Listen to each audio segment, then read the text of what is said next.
Welcome to a postseason edition of Highlander football on Somerville Educational Channel 15.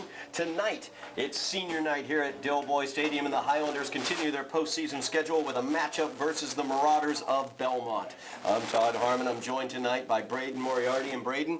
The Highlanders coming off a tough loss at Masconomet as they lost 50-20, but that was a deceiving score in terms of the final score in that game. Yeah, it was close for the majority of the game, and the last 7 minutes, Masconomet really ran away with it. It's really important for Somerville to play all 4 quarters as long as they play, and they can be competitive tonight too, and it's to build on that. And they're playing a team that has also seen some troubles so far this season. No doubt about that. Belmont comes in with a record on the season of 3-5. The Highlanders, of course, 1-7 coming into tonight's action. Belmont will be kicking off from the right-hand side to the left-hand side of your screen. And the kick is fielded at the 15, breaking towards the near portion of the screen across the 20 to the 24, where he's brought down. And the Highlanders will begin their first offensive possession there at about the 25-yard line this evening. Of course, Braden, we talked about both of these teams have seen their tough portions of the year. They do have one common opponent throughout the season thus far. They both played Medford this year. Medford was beaten by Belmont early in the season by the score of 31-28. Of course, the Highlanders were able to defeat Medford, their lone win of the season, 38-17 back on October 23rd. So both of these teams have seen Medford and seen victories against Medford, so it'll be interesting to see what happens tonight between them. Yeah, well, you can always celebrate a win over Medford, and, they can both have that going for them, which is nice. As the first play for the Highlanders is the handoff up the middle, and Carl Alphonse gets about 4 yards on that one out to the 29-yard line. It's going to bring up a second down, long 6, maybe a short 7 there. One thing that they can focus on during the game today is, building towards the future and seeing what they can do with other players that maybe haven't played that much so far this season, but see what they have for next year, possibly as well. And their offensive line needs a little work, from what I understand. Is that handoff around the right corner there near the first down marker. We're going to see where they mark this one. They're going to go ahead and give him the first down as he got across the 35-yard line to the 36. So a first down and 10 for the Highlanders. Good start there for the Highlanders and their rushing attack as Carl Alphonse able to take the ball across the first down line. Of course, you spoke of the growth that the Highlanders have and need. Elijah Jeffries, a young sophomore quarterback for the Highlanders, has definitely had some phenomenal moments this season. Needs to work on his consistency, and we've seen him improve that throughout the season. So we look for Elijah to have a great night tonight against the Marauders. Yeah, every experience, every snap is more experience to his resume. He gets more comfortable out there, learns from his mistakes, and learns how to make fewer of them. So, and you'll see that from all the offense. And the entire offense is talented. They have loads of talent on at least this side of the ball. And you can really see that through the wide receivers and the running backs that they have. They just have to work together as a team and get more snaps together. Carl Alphonse able to take that one ahead for a gain of about 3 on first down. Second down and 7 now for the Highlanders as Jeffries will hand it off on the jet sweep around the left side. Tries to get to the corner. He's met there by the Marauders, and he gains maybe a yard on the play. There's nothing doing there. The Marauders ready for that play as he was taken down by number 7 for the Marauders. That's Justin Wagner with the tackle there for Belmont. Yeah, they seem to be sniffing out the lateral sweeps that Somerville's been running for most of this drive here. They were working in the beginning, but I think it's about time to start mixing it up a little bit. Maybe pass, maybe forward run, but who knows? We'll see where they go with this next play. Absolutely. Big third down here for the Highlanders as Jeffries has wide out to the right. He's got Shaq Joseph over to his left as Gio Pierre. Justin Berry in the slot to his right as well as Jeffries looks for the slant, and he had him open, but unfortunately Shaq Joseph just could not bring that one in. Nice pass by Jeffries, but Shaq Joseph could not pull it in. So that's going to bring up a 4th down for the Highlanders as they will punt this one away. Nothing doing on that first drive for the Highlanders tonight. No, it's too bad, too, because that was he was gone to the races if he had been able to secure that catch. But you can see his eyes get wide, and he started running before he had the ball in possession. Highlanders not going to punt this one. They're going to go for it here on 4th down. Oh, and it's going to be a quick kick. So Elijah Jeffries is going to kick that one up. Nobody back to field it. It takes a Highlander bounce down to the 21-yard line. There you are. And there the Marauders will take over. We're just underway here at Dilboy Stadium as Belmont, the Marauders, coming in to face off against the Highlanders of Somerville. We'll see that Highlander defense take the field. Highlander defense struggling a bit this year. Some good players. Carlo Gurton, I should say, very, very important in the middle of that defense. And, of course, Justin Berry, a phenomenal linebacker on the defense as well. We'll see how they match up against Belmont. Settling under center for Belmont with the handoff up the middle. And Mekhi Johnson takes that for about 3 or 4 yards. It looks like they're going to give him 3 yards on that play, so it's going to be 2nd down and 7 for the Marauders. Mekhi Johnson, a very dangerous player for the Marauders as he comes off a tremendous performance against Boston Latin. He had 5 touchdowns in that game against Boston Latin. 5 touchdowns?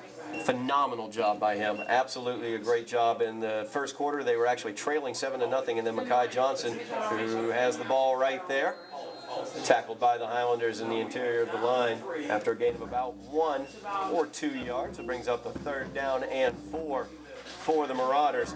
Yeah, Mekhi Johnson in that game, he had 5 touchdowns, 69 yards was the first one, 8 yards for the second one, 32 yards for the third one, 22 yards for the fourth, and 24 yards for his 5th touchdown. So some long runs there for Mekhi Johnson. I'm just exhausted hearing you describe it. I mean, that's a lot of yardage to get just for TD scores. You know, who knows how many did for other long runs that he didn't score on. But he's going to get the bulk of the carries, you can tell tonight. Somerville's really got to step up their run day. And the back to pass. The pass is out to the right-hand side, and it is complete as Cal Cristofori, I should say, makes his first completion of the game. Brings up a 1st down for the Marauders here with 6:45 remaining in the first half, or first quarter, I should say, of play. See, I don't know. I thought he trapped that ball. Can we go to our replay? Oh. Somebody check out with the replay. Yeah, how many angles can we look at that for in slow-mo? Oh, we don't have that? Nope, nope. Okay, that's fine. We'll make do. It's like the Duke-Miami game. Even if the replay officials were here, they might mess it up. It's Mekhi Johnson with a big, nice cut back, and we're seeing his running skill right there. Great vision and some speed out there as well as he breaks one last tackle at the 5. And we're going to see whether he's in. He's in for the touchdown, as he did not step out at the 5-yard line. So Mekhi Johnson right there showing off what he was able to do and the skills he has. He picks up right where he left off against Boston Latin with a huge run, big 60-yard run there for the Marauders and the touchdown. Yeah, he was pretty much untouched as soon as he got through that hole, and you can see the speed and the quickness that he has as he outran the entire defense pretty much from the jump. That was a great hole that he got to from his line. Right there, there we go. And here's the extra point attempt. The kick is good, and that will make it 7-0 as the Marauders strike quickly on a 60-plus yard run by Mekhi Johnson. You know, we saw in that play, Braden, some really good vision from Johnson as well. That play began to the left-hand side. It was supposed to be an off tackle to the left. He cut it right back across the middle of the field, showing some great vision there, a little over-pursuit by the Highlander defense, and he was gone. There was no doubt about it. He can turn on a dime, and you can see it there. I mean, he put that juke move on, and it's like Madden. You just hit the R button. He was gone. Shifted over to the right, and nobody could catch up to him, not even our speedy DVs. He's going to be a force to reckon with for the rest of the game. They have to really watch him and try to catch him in the second level if they can't get him in the first. So the Marauders will kick away here, a 7-0 lead.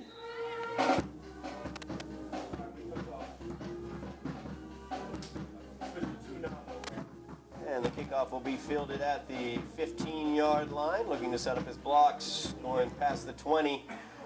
Tries a little juke move there at the 25. He's brought down at the 30-yard line. Did a little bit of dancing. Was waiting for his last block to set up there, but didn't end up where he was at the 30. That was a pretty good run back. Andre James with the run back there for the Highlanders, so the Highlanders will begin their second offensive possession of the game.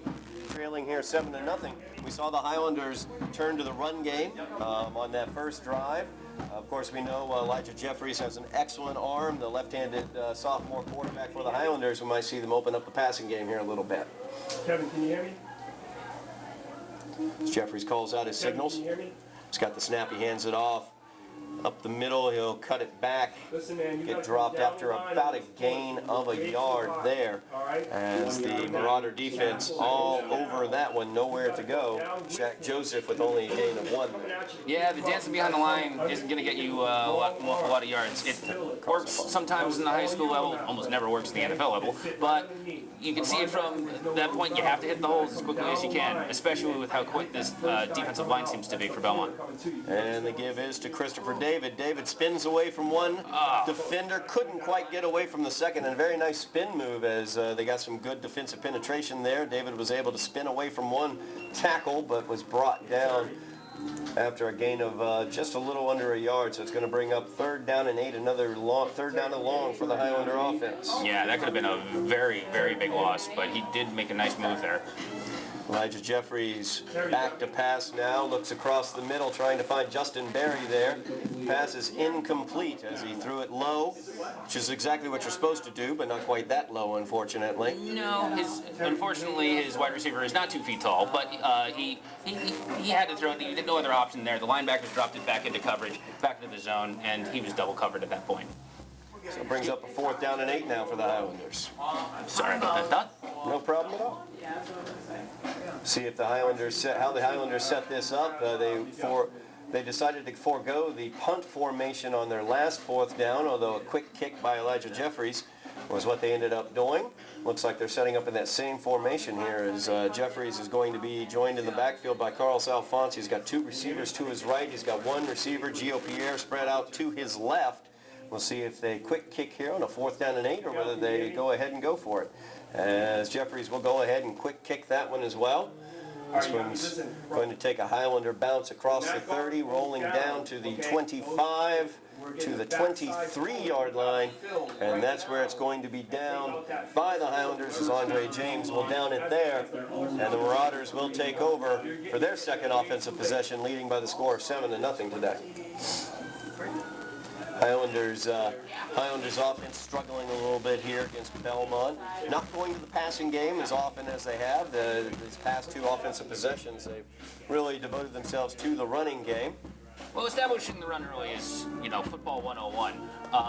And, we can always rely later on the pass, see how it works out from that point. But the key here is to be able to stop the run from Belmont. And there is the run by Belmont as Mekhi Johnson bowls over his blocker and is brought down after a gain of about 2 yards there. So brings up a 2nd down and 8 for the Marauders. I have a feeling you're going to see 3 or 4 plays at least per drive of Mekhi Johnson. They seem like that's their bell cow, and they're going to ride him. Quarterback for the Marauders, Cal Cristofori. As they set up in the base I formation, 3 receivers, 2 spread out to the left. As Cristofori will hand it off to Johnson. As he pounds it up the middle. Really good job by the Highlander defense wrapping him up, though. Nowhere to go. He's dropped after a gain of about 2. So it brings up a 3rd down and 4, I'd say, for the Marauders. It's going to be interesting to see what kind of play call they go with here, since they've almost exclusively gone to the run when we haven't seen them throw a pass yet. 3rd and 4, do they go back to Mekhi Johnson, or do they try to throw the ball here? Cristofori setting up in the shotgun here. 3 receivers out wide. And he will give the ball off to Johnson. Johnson gets around the corner and fights through a tackle. He's fighting through some Highlanders up to midfield, where he's finally brought out of bounds by Reginald Joseph. Reginald Joseph, yeah, he's a linebacker, senior at Somerville High School. He's actually one of my students, smart kid, great kid, very involved with the National Honor Society and Student Council as well. Able to drag Mekhi Johnson out after a big run, though. That was at least, what, 15, 20 yards? Yeah, big first down for the Marauders as they have another third down conversion here. Christopher set up in the shotgun. He'll hand it off up the middle, this time to the fullback. And he busts forward for a gain of about 5 on that one, as that was Ben Jones with the run.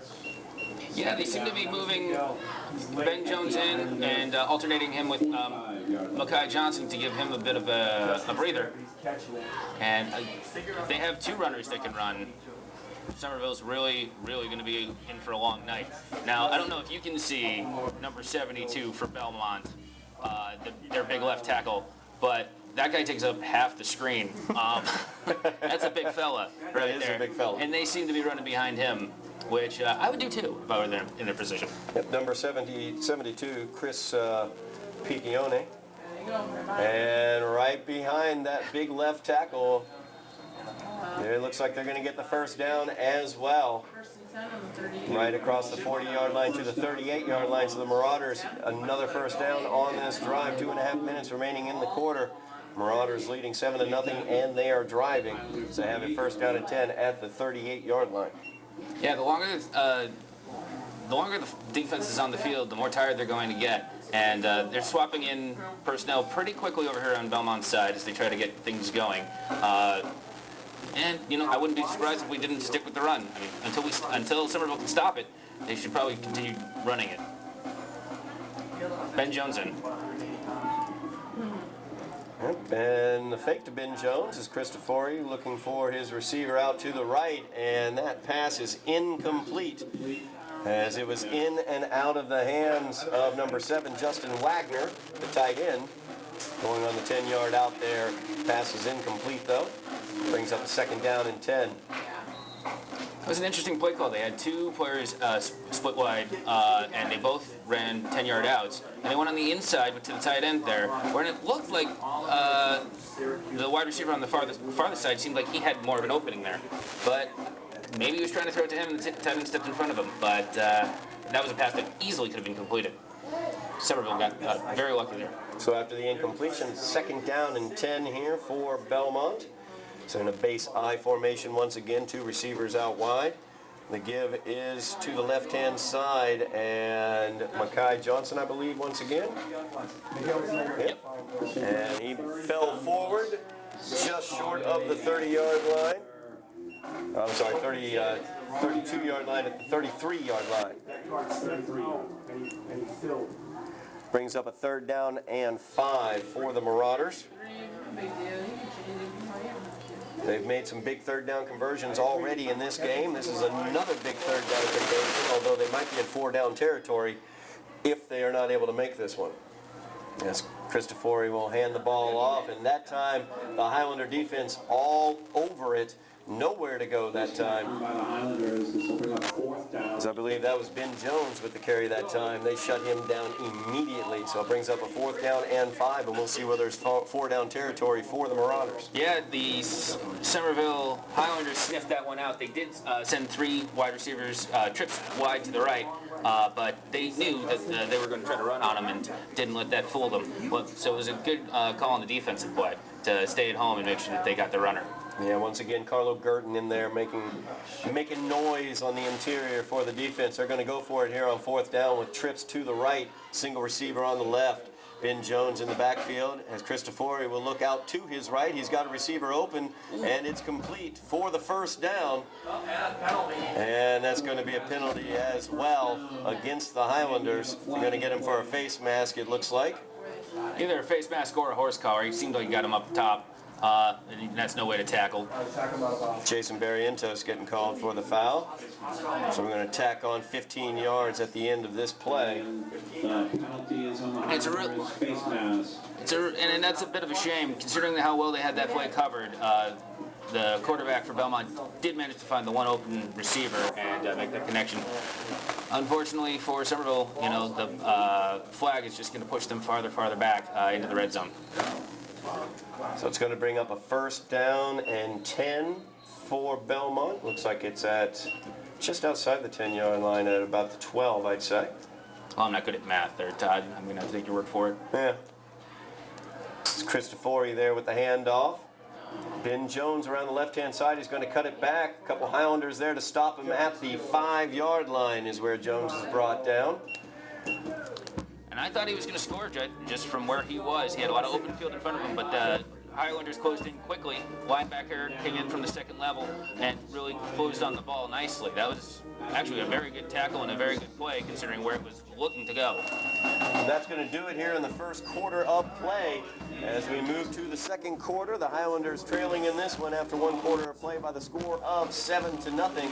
But Belmont, the Marauders, knocking on the door once again as they will have it second down from the 6-yard line. So about a 2nd and 5 is what they're going to be looking at from the 6-yard line once we change ends of the field. So Braden there in the first quarter, we saw the Highlanders come out offensively, kind of a conservative game plan, running the ball a little bit more than we've seen throughout the season. But defensively, once again, finding it hard to stop that running game as well. Yeah, and you know, they had their troubles early, but they managed to slow them down here. There hadn't been any big, huge runs that they've been able to put through in this long drive. They just didn't stop them. And on the offensive side, you know, like we talked about in the open, it's about building towards the future at this point, seeing what you have for next year. And it's a lot of great young talent on both sides of the ball for Somerville and the Highlanders. And sometimes you have to see if you can establish the run game, not only early in this game, but early for next season as well. And it's something that you really just can't give up on, but we'd like to see a little more variety in the offensive play calling in the second quarter, and I'm sure that we'll see that. As I know, Somerville scores most of their points in the second quarter. It's very true, as a matter of fact, as throughout the season, Somerville's best scoring quarter has been the second quarter. So we will begin the second quarter of play here. Second down for Belmont. I should have realized that you don't pronounce your Christopher will hand the ball off. That's Mekhi Johnson. He tries to go off left tackle. He is met there by the Highlanders. Excellent job defensively by the Highlanders as a host of Highlanders brings down Mekhi Johnson. After a gain of maybe 2 yards there, brings up a 3rd down and 3 for the Marauders. Yeah, you might want to look into that whole idea of clogging up the holes and gang tackling, because I don't think you're going to be able to bring that guy down one-on-one. And if you're trying to play hero ball, it's not going to work. You need the linebackers to hopefully work as teams to get up with the defensive linemen to try to get a hand and slow that guy down on the first level so that the linebackers can make the tackle at the second. Belmont has been very successful on multiple 3rd downs this drive. So another big 3rd down for the Marauders here. As Christopher steps up. He's got the I formation behind him. That's Ben Jones. And the Highlanders jumped off sides on that one. So flags are thrown. Now we'll see whether anybody jumped on the offensive line or whether it's going to go as an offsides. It looks like they're signaling for the offsides. Yeah, he did a quick count. Managed to get him to jump off sides. It's too bad because they had him plugged up pretty well, but as soon as he saw him jump, he hiked the ball. And it's half the distance, so it's going to be still 3rd down. That's not going to be quite enough to give him the 1st down, it appears. But it brings up 3rd down in inches now for the Marauders. Be interesting to see if they do what we expect them to do here, and I expect Mekhi Johnson to get the ball and try to slam it right in. But you never know. You have to deal with Big Carlo in the middle there. Maybe they try to avoid him as much as possible. Or you line up in the eye like they're doing. Another big 3rd down here. As this time Christopher is just going to keep it. He's going to lean forward. We got another flag down on the play as well. Oh my God, offsides again. And it looks like they're going to get the Highlanders for offsides. Offside on the Highlanders. Well, if it works once, you might as well try it twice. Yeah. Somebody's in the neutral zone. What happened? Looked like somebody may have been lined up in the neutral zone that time. I didn't see anybody jump. They're going to go ahead and decline the penalty, though, because the result of the play got them the 1st down. Either way, they would have gotten the 1st down. So it's going to be 1st down and goal from the 1-yard line now for the Marauders.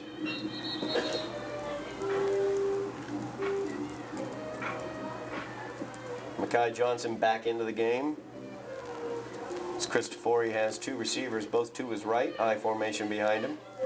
Christopher is going to toss it off to Mekhi Johnson, who just cuts it right back inside for the touchdown. Yeah, there was no linebackers in the foul. Well, there's not much you could do in that situation. They had him split out wide, which opened up the chance for Makai Johnson to walk in untouched. You know, at least they slowed them down this drive and got a couple of third downs. They just have to finish the job. So Makai Johnson with his second touchdown of the contest, making the score 13-0, pending the extra point. And the snap is good, the hold is good, the kick is good, making it 14-0 as the Marauders now lead the Highlanders. 9 minutes 12 seconds remaining in the first half of play. Is that right? Yeah. And then ball on. Now, the important thing to take away from that drive is the fact that you didn't let him bust out the big play. He didn't open the gate. And, you know, they kept him competitive, and they had to drive the ball down. Now it's just about making the stops, getting a 3 and out, getting them to punt. It's just managing third down. As we all know, if you can win on third down, you can win the game. The Highlanders getting ready to receive this kickoff for their third possession of the game. The Highlander offense has been focusing a bit more on the run this game than they have earlier in the season. Might need to open it up here, trailing by 2 touchdowns. Gio Pierre has yet to get the ball on the offensive side. That's something to look for as well.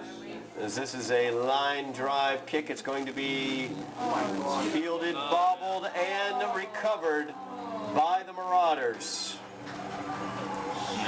As unfortunately the Highlanders just couldn't quite pick that ball up. I think that was, let's see here, Andre James, who just couldn't quite get the ball.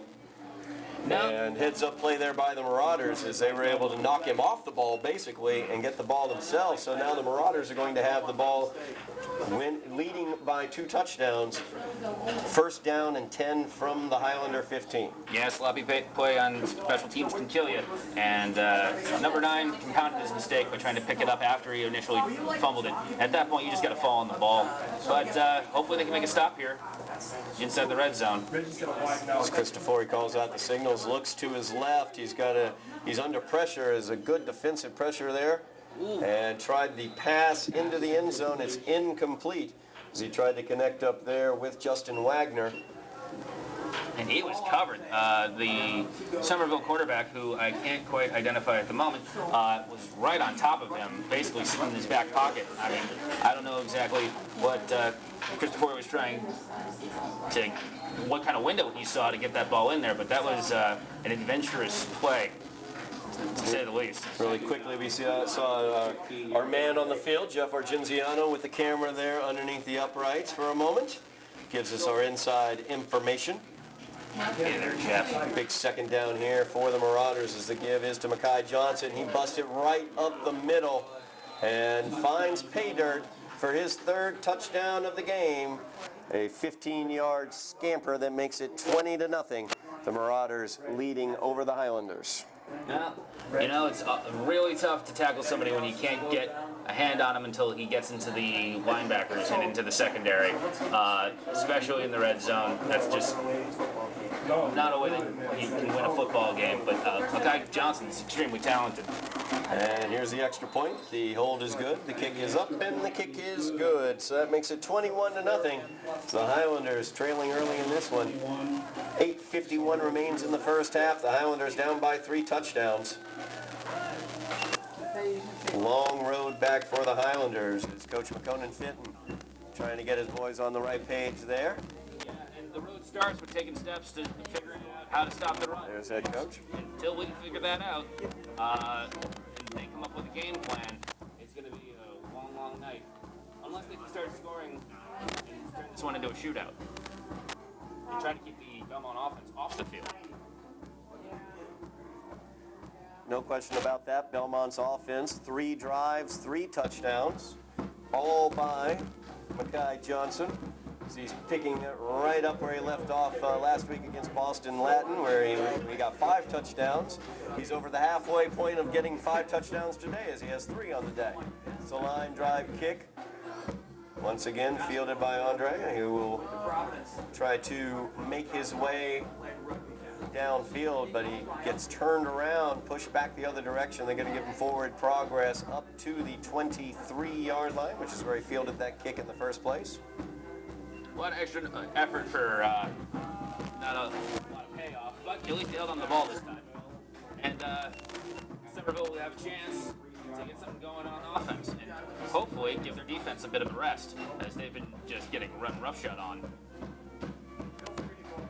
So Highlander offense taking the field now, led by the young sophomore Elijah Jeffries. When we talked about the offensive playmakers they have at their disposal, so a 21-0 discrepancy in this game is something they can definitely make up. They have the offensive playmakers to make it happen. John, the handoff is to Carlos Alphonse. I'm sorry, actually, yes, Carlos Alphonse, that is correct, as Carlos gets that one all the way up near the first down across the marker, past the 35 to the 36. So that is a first down for the Highlanders. Yeah, great run. Found the hole immediately, got into the secondary very quickly, evaded some tacklers. They can build on that. That's some good work. That's it, man. The other thing is, Another first down here for the Highlanders. Jeffries will hand it off. catching you. You know what I mean? Good spin move to get away. Fighting through the Marauders, but can't quite break free is Christopher David, I'm gonna talk to coach and try as he fights hard, gains about a yard on the play, if that. I thought he was tackled about 3 times on that play, and he managed to slip out of it each time until that last one. He had a lot of effort to go into that, and he could have ended up a lot worse, but he fought for that yard that he ended up getting, or half a yard. So it brings up a second down here for the Highlanders, as Jeffries will hand this one off once again up the middle. And that's Carlos Alphonse as he stretches it out as far as he can, gets it out to the 45-yard line. They're going to mark it down. Brings up a third down and 1. Yeah, good awareness there to get the extra 2 yards. He was sitting on top of a Belmont player, realized that he could stretch the ball out, picked up an extra 2 yards. Otherwise, we're looking at a 3rd and 3. So third down and short for the Highlanders here. Jeffries will give this one off to Chris David. David will cut it upfield, get the first down as he's across midfield, taken down there at midfield, probably at about the 49-yard line. So for the first time, the Highlanders are in Marauders territory as they have a first down and 10 at the 49. And I think, to the surprise of a few of us, they're doing this on the ground. Yeah. And, you know, they're driving the ball, they're having success with it, and if it's working, don't go away from it. You see Gio Pierre there at the bottom of your screen. Outstanding playmaking wide receiver. Carlos Alphonse, also an outstanding player, doing some great job on the ground for the Highlanders. As the give that time is to Carlos Alphonse. He will bust it across the 45-yard line to the 44, where he's brought down. Wow. Brings up a second down and 5 for the Highlanders. Nice first down gain there for Carlos Alphonse. Yeah, and it seems to me that they're running at number 9 on the defense in Belmont, Rob Aiello.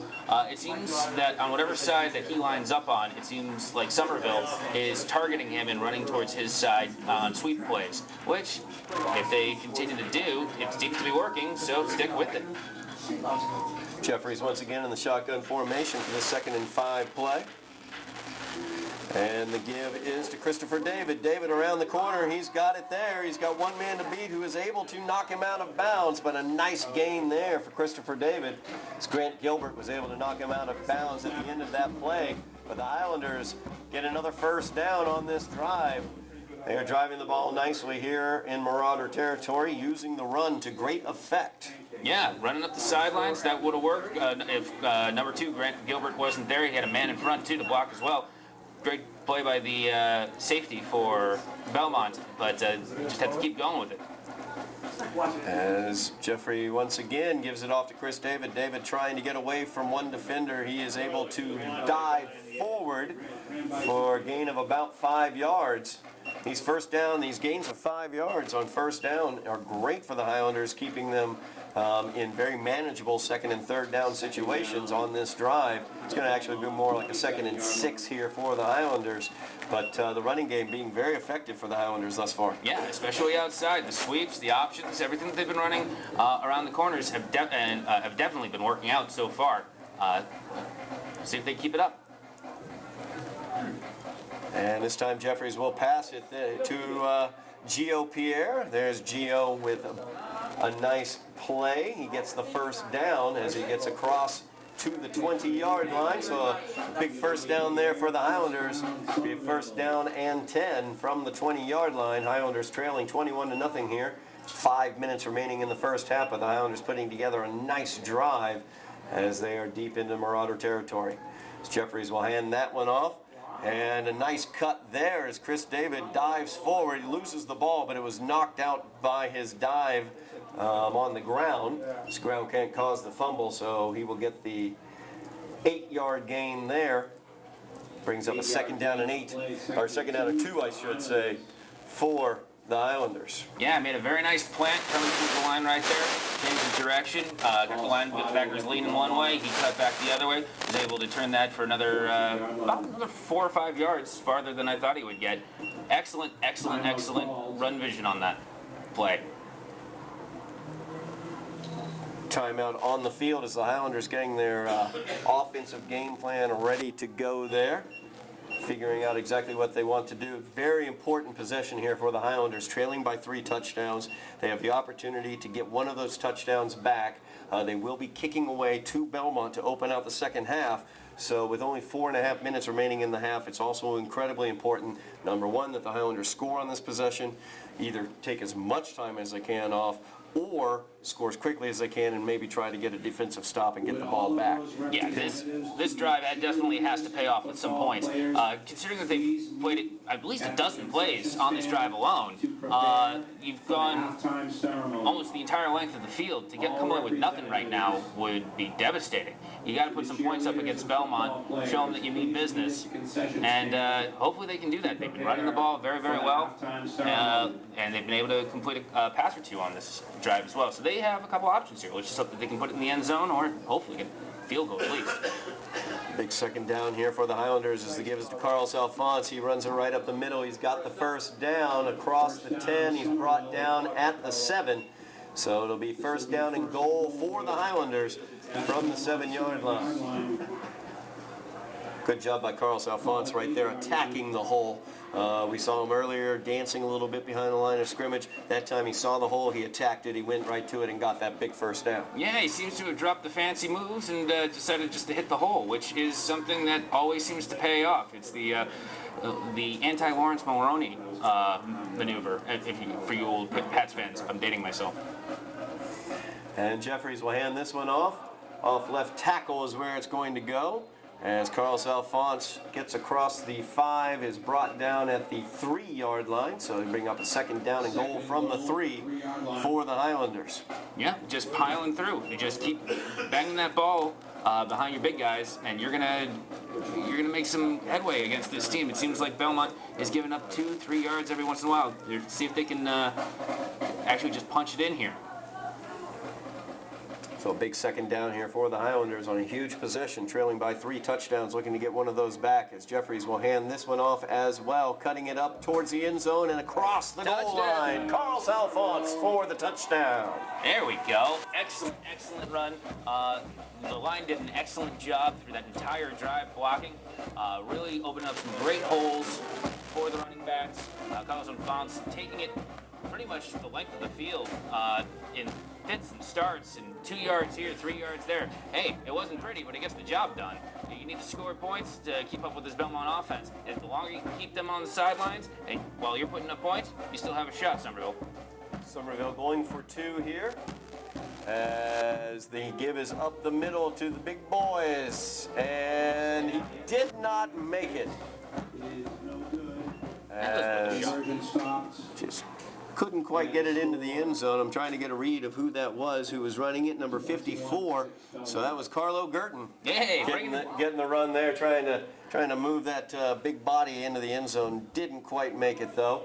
So it'll make the score 21-6 here as the Highlanders trail with 3 minutes and 11 seconds remaining in the half. But a big drive there for the Highlanders, Braden, and a big successful drive for the Highlanders. They used the running game to get downfield, get it into the end zone, and get some points on the board here late in the first half. Hey, it's got to be a confidence builder for the entire team to show that they can actually move the ball and answer when Belmont scores on them, to come down and say, hey, look, we can do the same thing.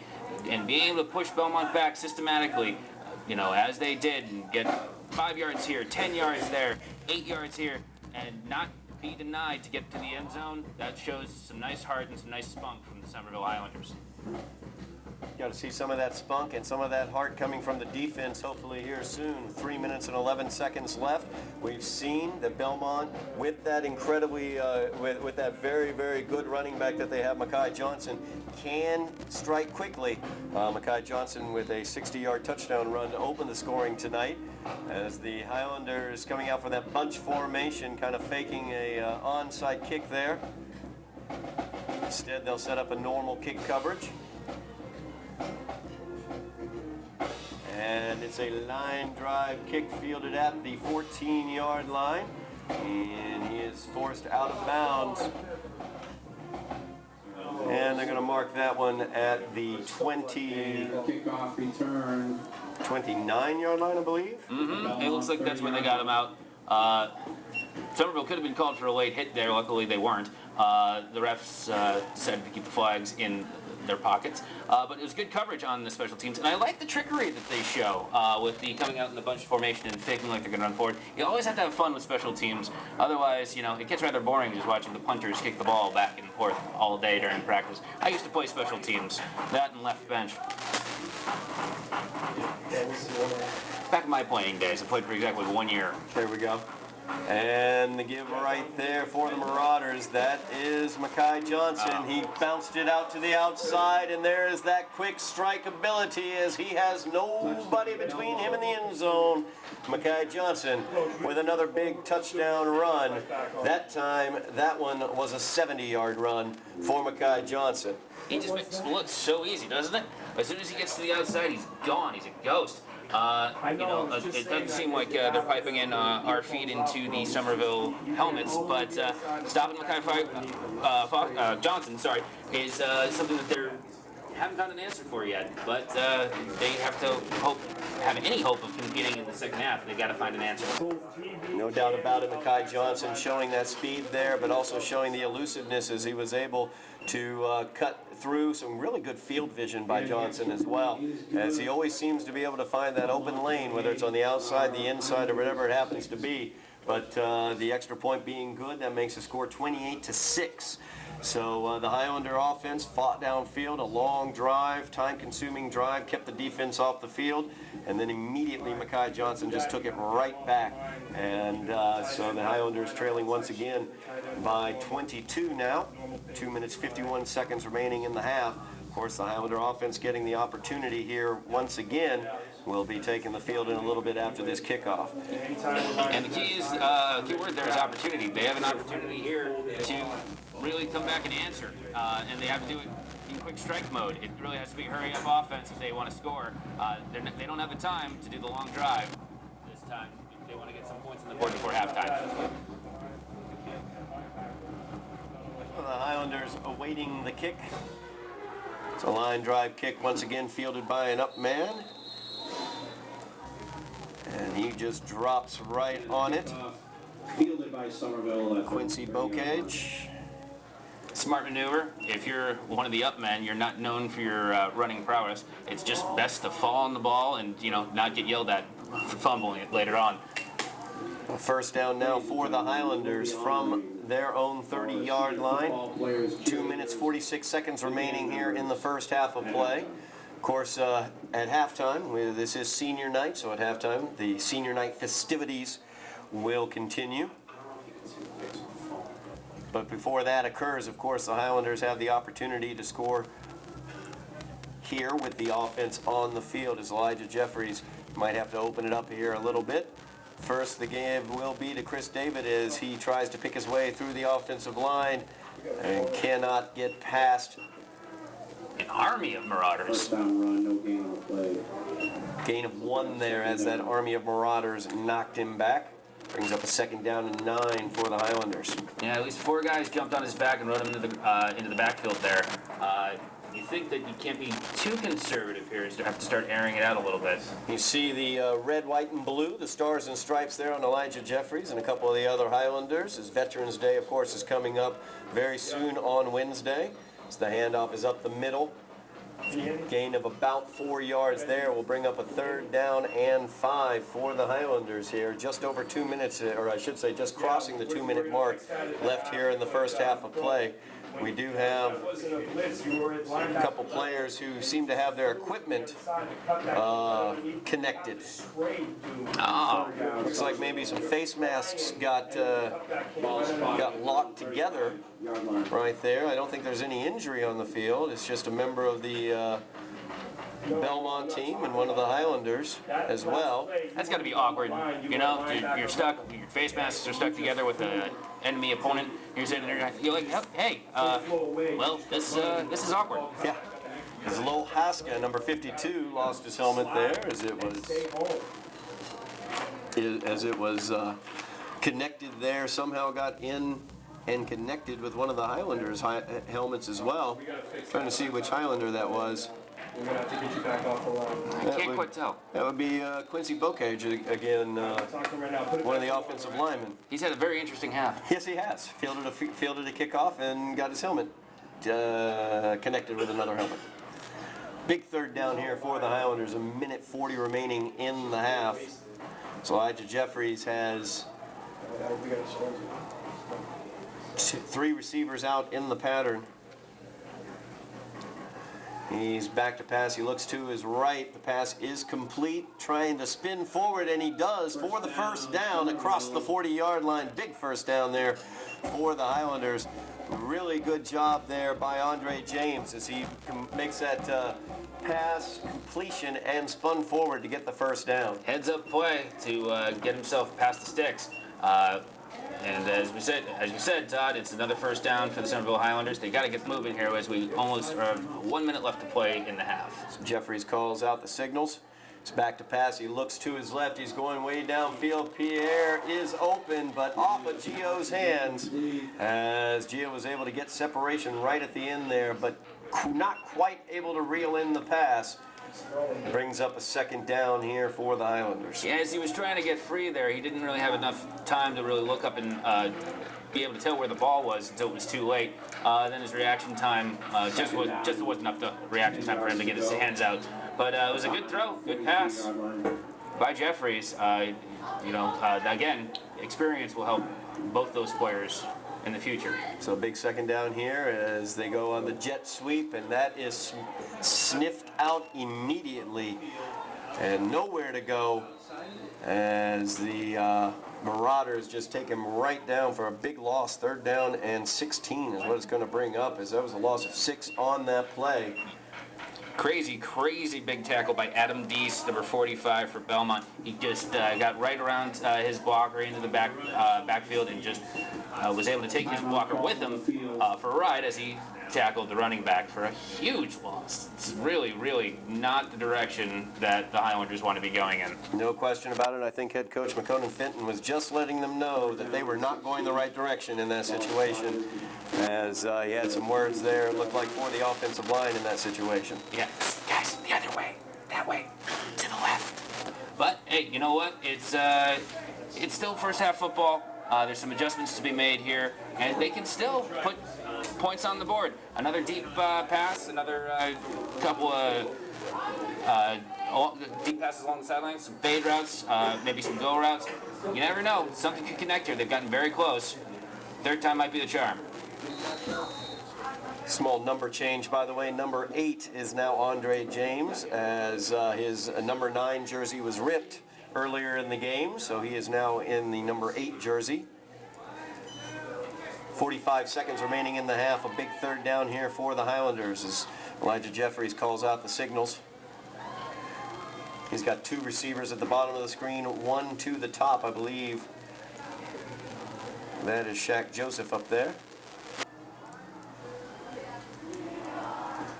Jeffries looks over to the right, looking to Shaq Joseph. Joseph makes the catch on the slant route right across midfield to the 49. So that's going to bring up a 4th down and 1 for the Highlanders. Definite 4-down territory here with 37 seconds remaining in the first half of play. 49-yard line. it does make it more manageable here. That gives them some options. They can go for the short and get the first down yardage that they need to take a couple more shots down the field, or they can always still throw it long if they try to cover up the short routes. Fourth down. I'd be surprised if we saw a run though. We'll see what the Highlanders have come up with here as they huddle up.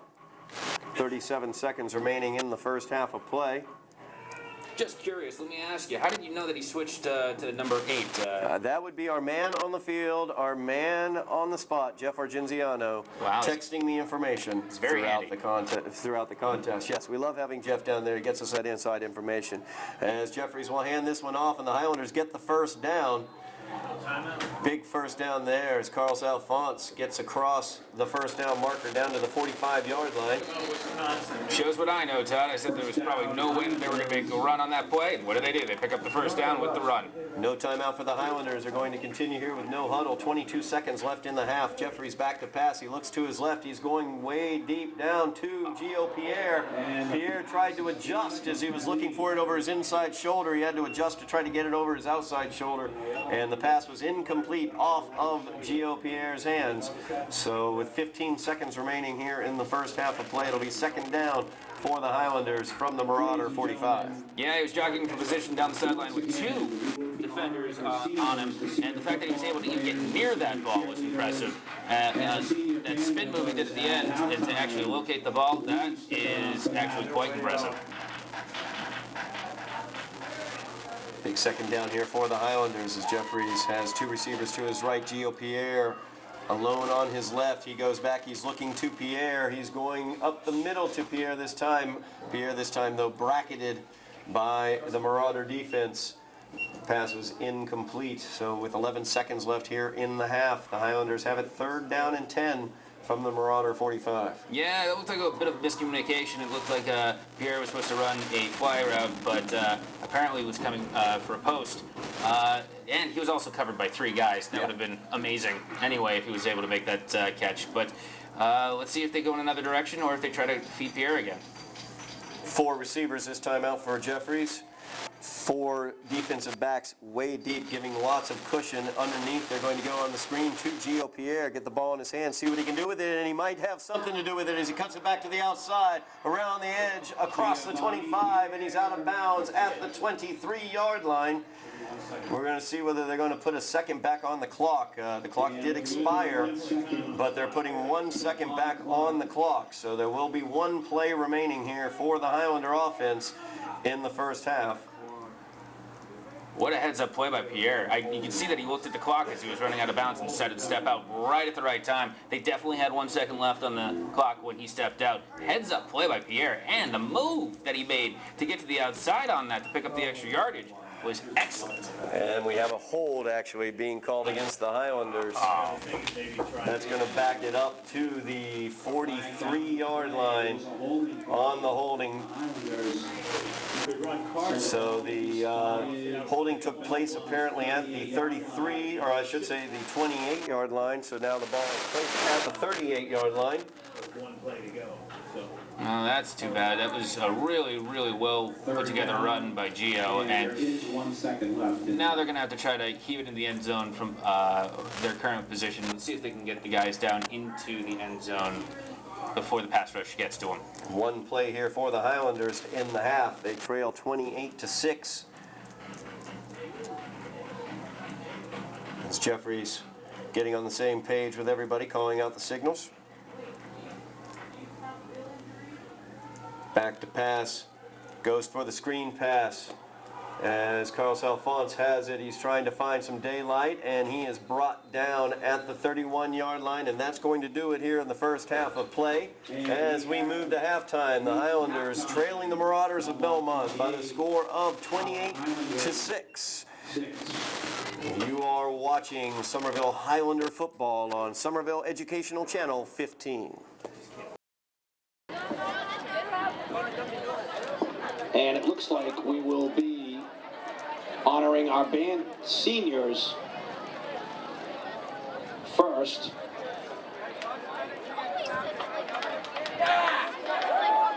Oscar Zelienda.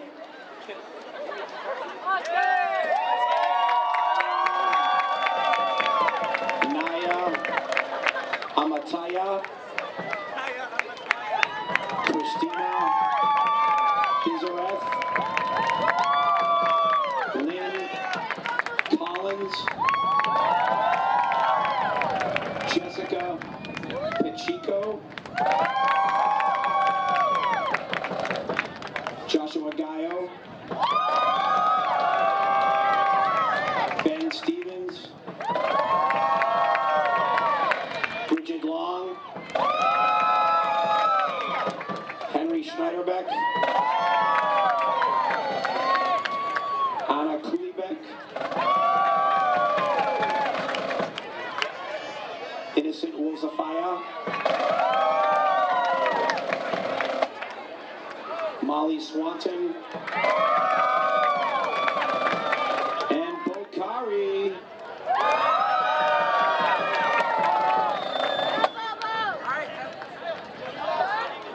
And now, ladies and gentlemen, cheerleaders and football players, we will again announce Olivia Baker, and she is represented by her grandmother, Joanne McDonald, her parents, Antoine and Tracy, sister Desire, and brothers Antoine and Ariane.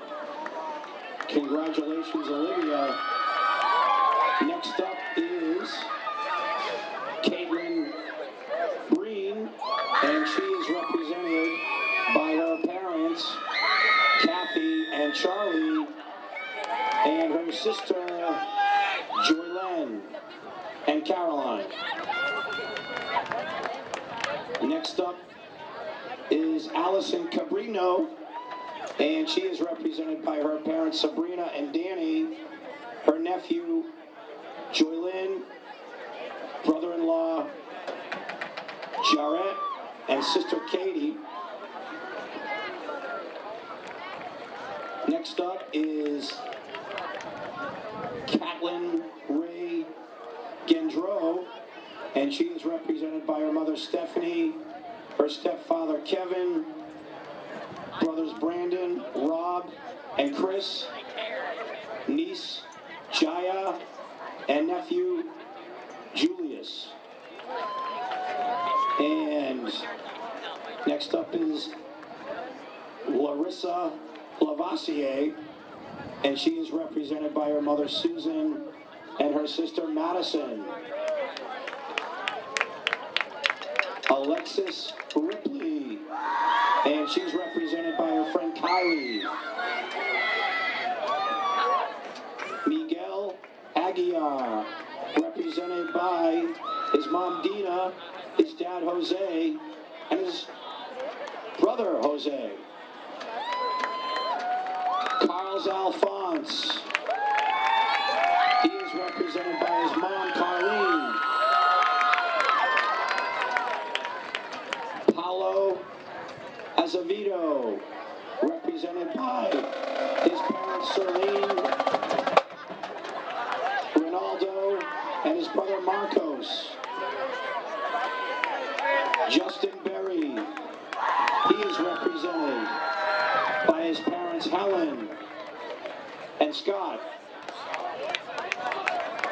Jose Diaz, he is represented by his mother Emma and sisters Odali and Janelli. Carlo Gurton, he is represented by his mother Angel and his brother David. Andre James, represented by his mother Alika and his brother Andrew. Reginald Joseph, represented by his dad Renee, his brother Obins Paul, Donovan Palmer, represented by his parents Ruth and Seamus, and his brother Killian. Congratulations, seniors.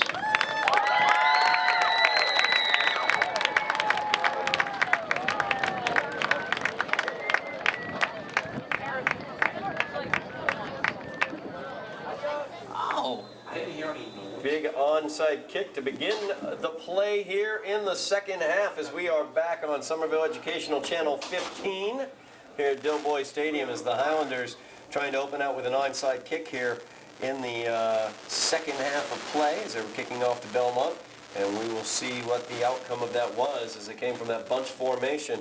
Once again, I'm Todd Harmon. I'm joined here by Braden Moriarty. And Braden, the Highlanders trailing 28-6, but trying to get possession here early on with that sneak onside kick. We'll see whether it worked out for him as the officials are discussing it at midfield. You got to attempt some more of that special teams trickery.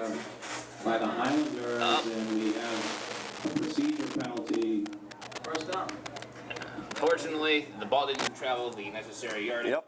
So, unfortunately, Belmont's going to get the ball. So Belmont will have the ball. They're going to have it on the Highlander 47-yard line to open this second half of play. As I noted, the Marauders leading the Highlanders by the score of 28-6 here. Just got to back up. And right back where they started from with Mekhi Johnson, this time off tackle to the left. The Highlanders a good job defensively there, plugging up the holes, not letting Mekhi Johnson break free, although he still was able to get 4 yards on the play, brings up a 2nd down and 6 for the Marauders. As we were talking about during halftime, though, job number 1, 2, 3, and 4 is stopping Mekhi Johnson. And they started off on the right foot there. Let's hope that they can continue to do so. Brings up 2nd down here for the Marauders. As the pitch is to Mekhi Johnson, he'll look to cut it back inside. It's met at the 42-yard line. Really nice job defensively by the Highlanders, stepping up and making the tackle there. As Manuel Santiago involved in the tackle, as well as Jeffrey Narcisse. Nice job. Yeah, coming up and laying the shoulder right into the ball carrier. That's how you got to do it. You got to hit him right in the mouth, blow him in the shoulder, put him down the boom, and that's one way to stop him. You just have to keep that up. So Johnson only able to get a yard on that. It's going to bring up a 3rd down and 5 here for the Marauders. And the give is this time to the halfback to the left this time, and he busted out around the left end as Ben Jones was able to get the 1st down that time. That double threat there at the running back position for the Marauders, able to get the 1st down there as Ben Jones gets that big 1st down for the Marauders across the 30-yard line, or just to the 30-yard line, so it brings up a 1st down and 10 for Belmont there at the 30.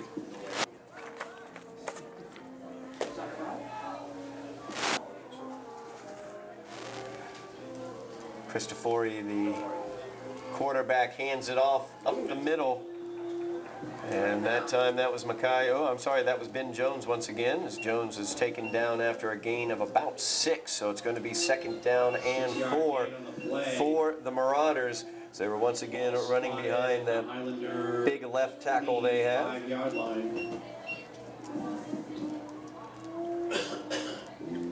Yeah, the two-headed monster running attack that they've got going on with Ben Jones coming in spelling Mekhi Johnson. It's really paying off for him right now. The Somerville Highlanders really have to come with an answer for that. It's Ben Jones once again with the toss, this time around the left-hand side. Highlander defense up to the challenge that time as he's brought down after a gain of about 1. Nice defensive play there by the Highlanders. I believe Quincy Bokage got back involved again. Yeah, coming up and meeting the man at the line of scrimmage, coming in with the attack and moving forward is really something that can definitely help them out as long as they're closing their lanes. And in that situation, it definitely worked. You have to be careful, though, that they go with the stall play and they come back to Mekhi Johnson. He might be able to exploit that. So 3rd down and 3 here for the Marauders. Split back. Cristofori in the shotgun with the split back set.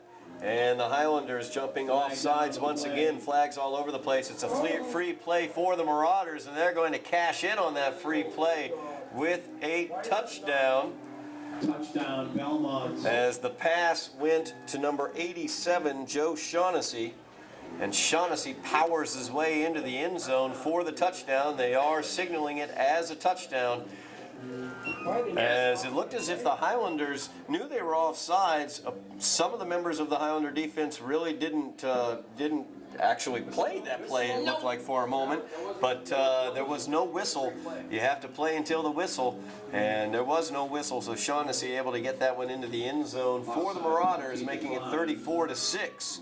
So they will decline that offsides penalty and take the touchdown, pinning the extra point here. And the kick is up, and it is good. Flag down on the play. It is going to be offsides on the Highlanders. They're going to decline that offsides and take that 1 point on the extra point to make it 35-6. As the Marauders lead here against the Highlanders. Highlanders seem to be their own worst enemy when it comes to the offsides penalties. They had the Marauders with a 3rd down and goal from about the 4-yard line earlier. Gave up an offsides, which set up a 3rd and inches as opposed to that 3rd down and 4.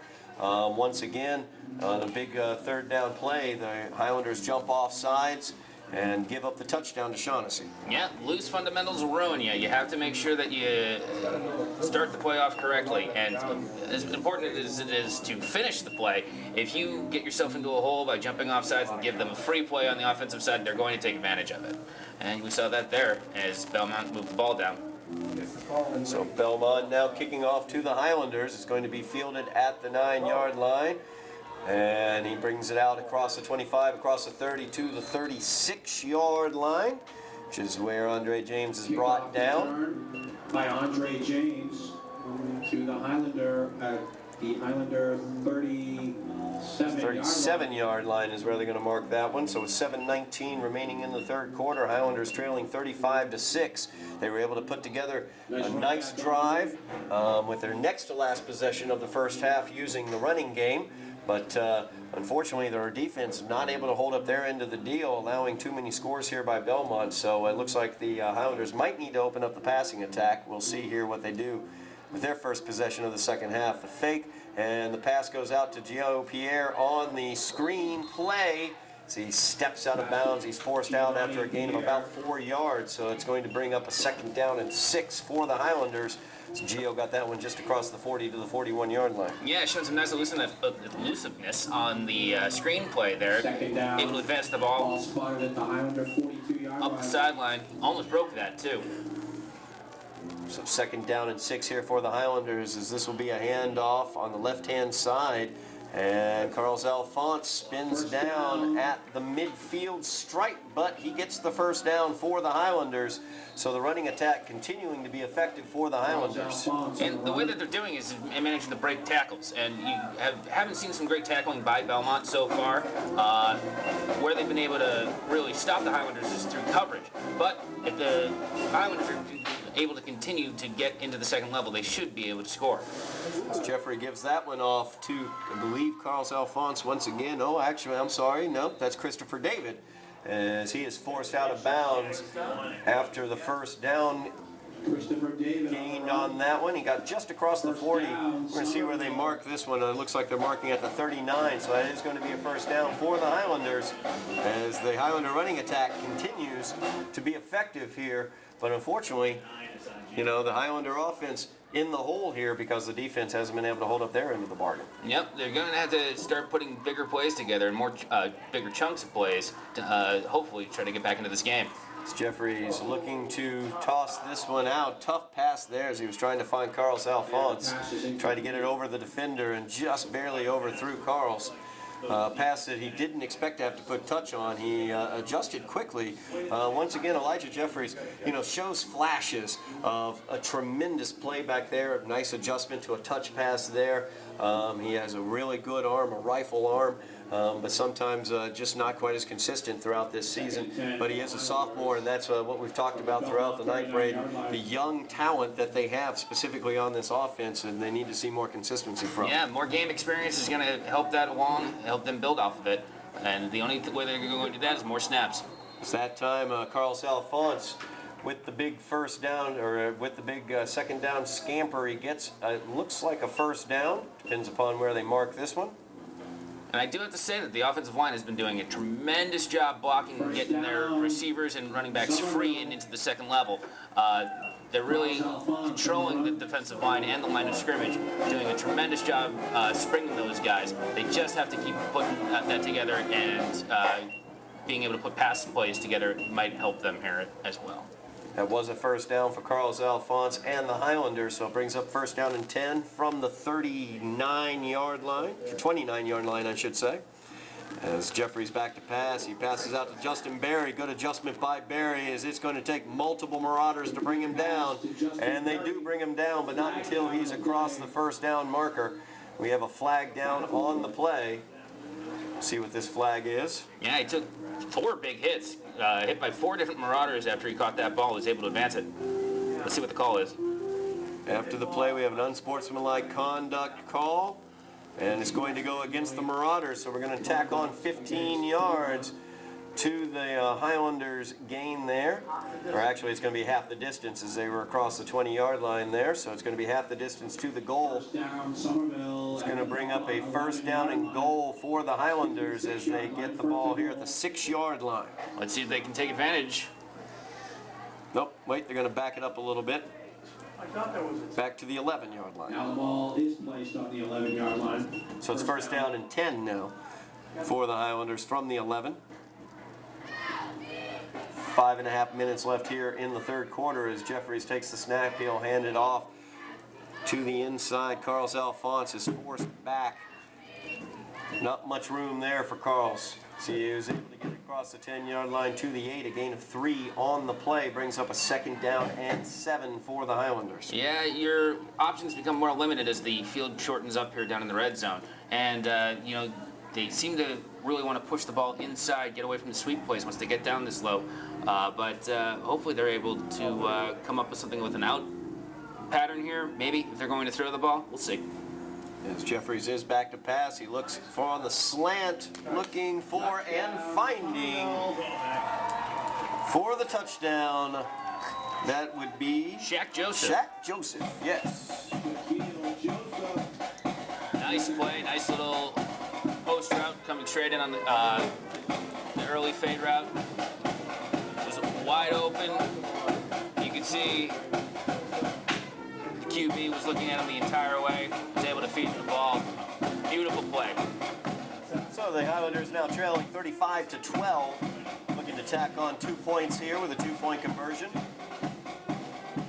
As Jeffries will hand the ball off to Carlos Alphonse. He'll cut it right up the middle, stick his nose right in there, and get the football across the goal line for the 2-point conversion. So it makes it a 35-14 contest here with 4 minutes and 45 seconds remaining in the third quarter of play. A really nice drive for the Highlanders there, mixing up the pass and the run and getting it into the end zone. Yeah, they showed a lot on that drive on both sides, from the pass and from the rush. And managing to get that conversion definitely helps them out.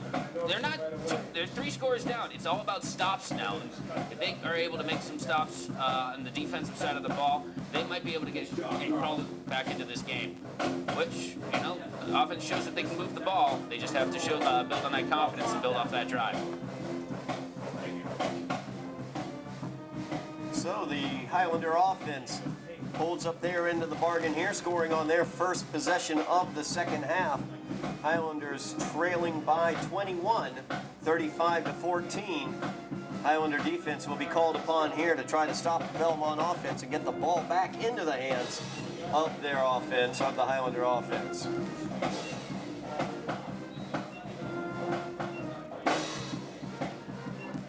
Hearing from our man on the field, Jeff Argenziano, the unsportsmanlike conduct penalty was called against number 58, Justin Arroyan, as this is an onside kick for the Highlanders. It's going to be fielded before 10 yards. Once again, illegal touching by the Highlanders. So they, once again, not able to convert on the onside kick. Belmont will get it once again in Highlander field position. Yeah, they had a nice idea there again, and they had the bodies out there, an armada of players on the special teams side of things, getting out there, and they had good coverage. They just didn't let the ball go long enough before they hopped on it. They totally could have let it gone another 2 yards and been able to convert that onside kick, but well, you know, that's 2. Let's see if they can make it happen on the third time. if they get the ball back, and hopefully they're not going to have to let Belmont score to get the ball back. First down, Belmont at the So the Highlander defense called upon with a short field once again. What's wrong with Belmont taking over at the 48-yard line of the Highlanders for this offensive possession. Man to watch is number 3 right there, the halfback for Belmont, Mekhi Johnson. He's got 4 touchdowns on the day, and the give is to Johnson as he is held up initially, and multiple flags on the play as he carries 3 Highlanders downfield. He's finally brought down across the 35 at the 33-yard line by Carlos Alphonse and a bunch of other Highlanders. It's going to be a face mask And a face mask call on the Highlanders. called against the Highlanders. So they will move this ball forward even more after that tough running by Mekhi Johnson. Not only did it take most of the Highlanders to bring down Mekhi Johnson on that play, they also needed the face mask to get him down. He easily carried almost everybody on that team at one point during that run. I mean, he just barreled through everybody. It's almost impossible to bring down. The ball after that face mask penalty is going to be placed at the 18-yard line of the Highlanders. So Highlander defense with their backs up against the wall, trailing by 3 touchdowns. And the give this time to Jones as he will bounce it around to the outside. He's met there by a host of Highlanders who bring him down across the 15-yard line at the 14. inside? And Yeah, and the swarm tackling seemed to work out there. Yards on the play. And everybody helping each other out, trying to bring down the ball carrier. Something that they got to continue to do if they have any hopes of stopping this running offense. Ben Jones with the carry for Belmont. Brings up a 2nd down and 6. Highlander defense being called upon here to try to keep Belmont out of the end zone. The Highlanders trail by 3 touchdowns. The Highlander offense has shown that they can get the ball downfield, they can move the ball effectively, but the defense has got to stop Belmont if the Highlanders want to crawl back into this game. And this time the give is to Mekhi Johnson. He tries to bounce it around to the outside, does a little dance, and he's got nowhere to go as the Highlander defense all over him there. Big number 78, Quincy Bokic, once again with the tackle on the inside. An excellent defensive play call. They had almost everybody up in the box. They were ready for the run play that was coming in. They knew that they weren't going to mess around with that, and they were able to make the tackle. They dared them to run it at them, and they did, and were able to make the stop. Hopefully, they can continue that fine play. So a big 3rd down here for the Highlander defense. 3rd down and 6 is what they're looking at. The Highlander defense has been victimized by a hard count multiple times tonight. Got to watch that D-line, make sure they don't jump off in this situation. Especially down here in the red zone. That's where it's killed them. And the pitch is going to go to Johnson around the right-hand side. He is met there by the Highlanders. A really good job defensively. Yep, held their positions, waited for him to come to them, Highlanders. and were able to make a game tackle, especially on the outside like that. The DBs stepping up, the defensive backs coming up to help out the linebackers, and the safety came across pretty nicely. Yeah.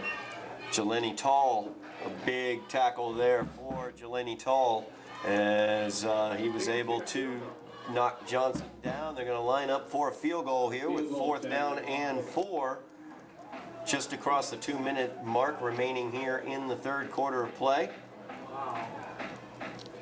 Kid's got a good leg. It's going to be a 29-yard field goal attempt. A line drive kick through the uprights, and it's good. Makes the score 38-14 as the Marauders lead the Highlanders with 1:41 remaining here in the 3rd quarter of play. So the Highlander defense stands up tall, holds Belmont to a field goal.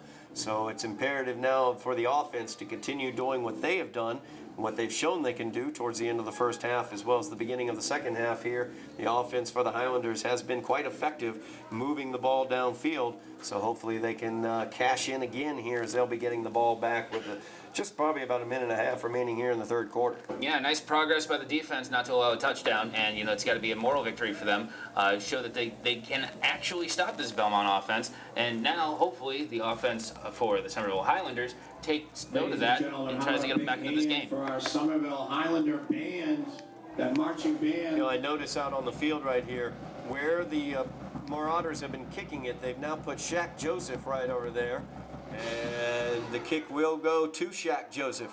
And Joseph, of course, one of those playmakers for the Highlanders, might be able to do something with it as he tries to get around the side. He's able to turn the quarter, move it up to the 44-yard line. So the Highlander coaching staff noting where the Marauders kept kicking the ball. They kept kicking it to the same location of the field. They put Shaq Joseph in place there. He was able to make a little something happen and give the Highlanders some nice field position here with a minute and a half remaining in the third quarter. Yeah, nice adjustment made on the special teams side of the ball, and putting Shaq Joseph there to retrieve that ball paid dividends, and we start off with great field position. So Highlanders offense coming back out onto the field here. They were able to score a touchdown their last time out. It's Elijah Jeffries from the shotgun. He'll hand the ball off as it's around the left-hand side. He's got room, is David, and Chris David is across the 39-yard line, forced out at the 38. Good strong run, getting to the outside, busting up that line, finding that lane and actually exploiting it. You know, if they keep doing that, they're going to find the end zone and find pay dirt. They just have to keep executing the way that they have been. Good run there by Chris David on first down, getting a first down. First down and 10 now for the Highlanders. It's Jeffries coming out of the shotgun once again. He's back to pass. He looks over to the left, gets it to Pierre. And Gio Pierre on the little quick screen there. Gains about 6 yards. You know, the Belmont defensive backs giving a huge cushion on the outside to both Shaq Joseph and Gio Pierre. Obviously have scouted these tremendously talented receivers the Highlanders have, but that cushion allows those quick hit receptions. As the give is this time to Carlos Alphonse. He's got a hole. He busts through the middle. That ball squirted out after he was already down at the 21-yard line, so it's going to be a first down for the Highlanders as Carlos Alphonse continues his strong play this evening as well. Yeah, almost busted that one wide open and was able to take it into the end zone, but got ankle tackled there, unfortunately. But great play by them. They're moving the ball. This has been a great drive so far. Just hope that they're able to get something out of it. It's Jeffrey back in the shotgun. He fakes the handoff. He looks down towards the end zone. Incomplete, but we have some contact down there as a flag is down on the play. We'll see what the call is going to be. It's going to be pass interference called against Belmont. Wow. There's some hand checking going down by both players on both sides, but you can obviously see that he was impeded. Good call by the refs there, and it's going to give the Highlanders some awesome field position to try to punch this one in. Yeah, it was Andre James who was able to get that call. First down. So it brings up a first down and 10. First down and goal for the Highlanders from the 6-yard line. 25 seconds remaining here in the quarter. The Highlanders would love to stick this one in the end zone right before the end of this quarter, I'm sure. Sticking with the same formation, I see. It's been working. Absolutely. Lots of options coming off of this formation as they give the ball on the inside. Going to go for about a yard gain there, it looks like. Chris David. So that was Chris David once again with the carry. Second down and goal. The left halfback cutback move that we had there, the play that they called, in working against the pulling line. Down this at this point in the field, it's a smart call. Didn't quite work out there, but it could work again if they try it one more time. Oh.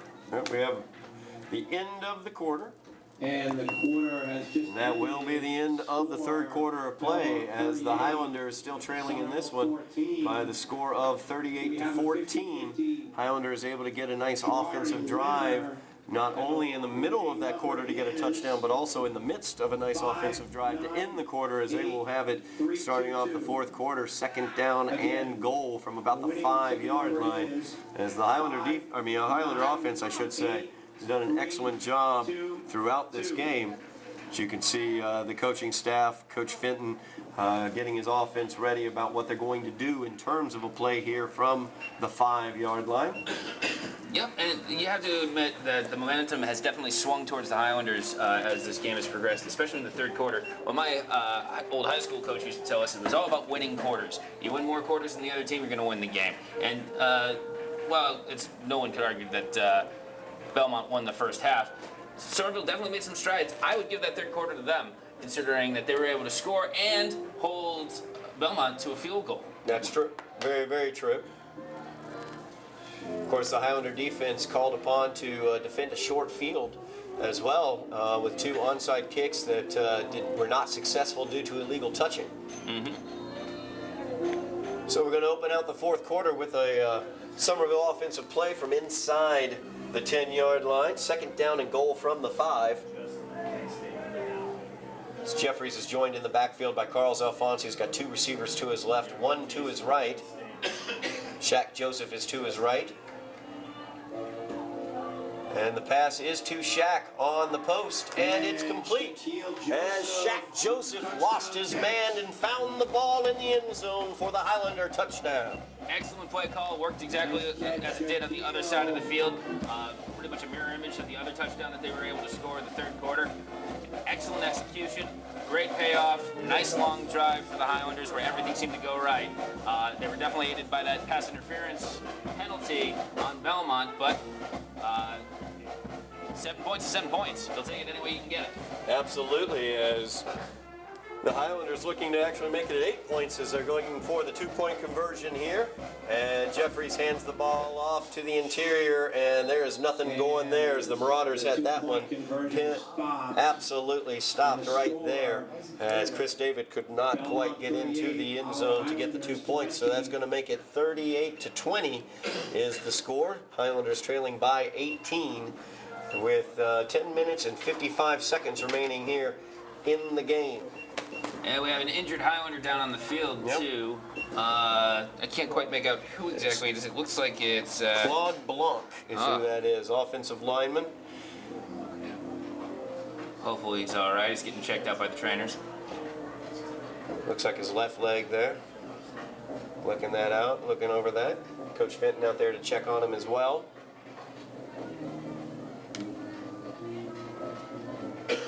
So we've got this pause in play while they're checking on the injured player, Blanc, out there.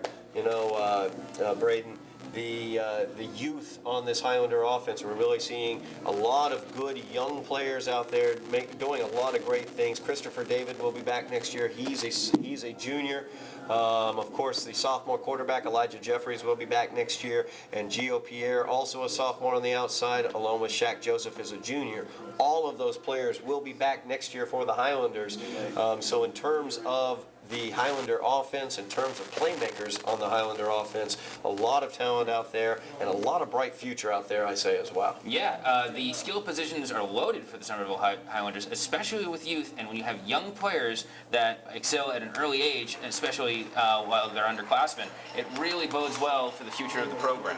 And, you know, it's just about getting consistency, getting them the experience that they need to really blossom into full-time players. And you can see it, seeing this night, senior night here at Somerville High, you can see some of the great plays that the seniors have made and the great examples that they've been able to lead for these underclassmen. And hopefully they're able to carry the torch for them when they become seniors themselves.